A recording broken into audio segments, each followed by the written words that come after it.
According to ancient philosophical teachings, ideas are referred to as a range of concepts. They are commonly perceived to mentally represent images that could take physical form as visible objects. Apart from these theoretical definitions, ideas also represent a livelihood to many people across the world that utilize their creative talents as a source of income.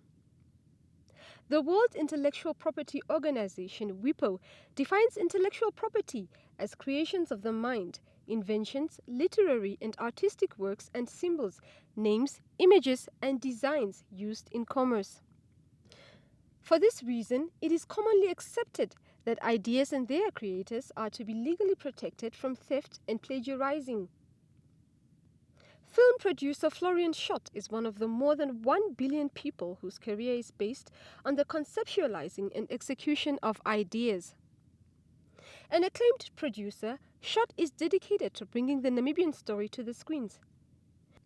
And so far, his ambition has been progressing without any real threat to his intellectual property rights.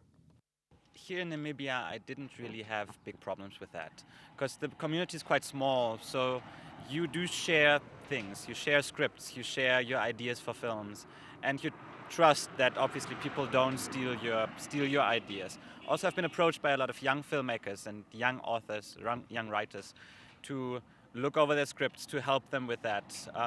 And there's a lot of trust going on here. So in Namibia, the theft of intellectual property is not really a problem. But even if the Namibian environment is deemed safer as far as copyright infringement is concerned in the filming world, Schott protected himself from the beginning. Like on Katutura, for example, we have the script for quite a long time now, but we're only shooting it this year.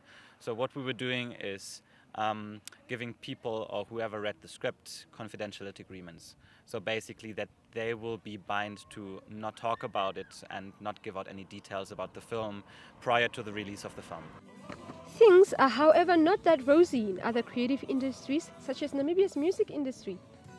Veteran musician Big Ben laments the state of affairs as it hampers growth and sustenance of artists. My experience is that we are really in a big mess right now. I have had cases myself which I would have wanted to sue a person for violating my copyright. And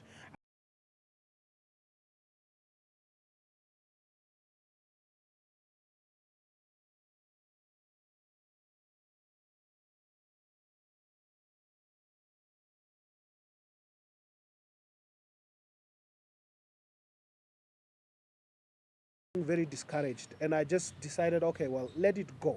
It's not worth my while for now because I do not have the backing that I need.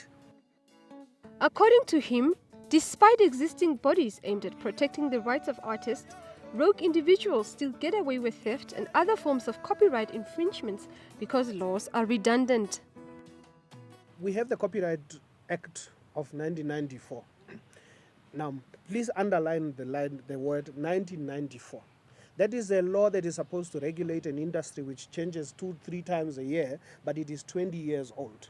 The technology that we're dealing with, the nature of the inventions that we're working with right now, the music, the film, and everything that we're doing right now has changed 20 times over the last 20 years, but the law is there. The excuse we're getting from, say, government is that, but the law is enough. It covers the fundamental principles of copyright protection. But I am saying it is outdated. That is a lazy person's excuse.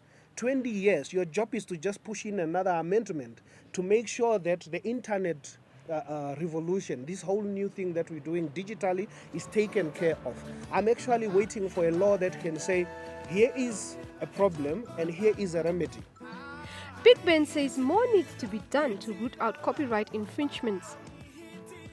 I'm thinking before the end of this year, could somebody just please wake up and really be a lawmaker, put the paper through Parliament and have it reviewed? You see what I'm saying?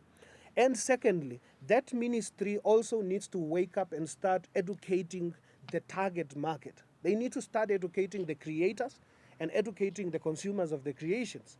That ministry does one thing per year when it's WIPO Day, when it's World Intellectual Property Organization Day. That's the only time you hear the ministry actually doing workshops around the country, perhaps educating people. I don't think that's enough.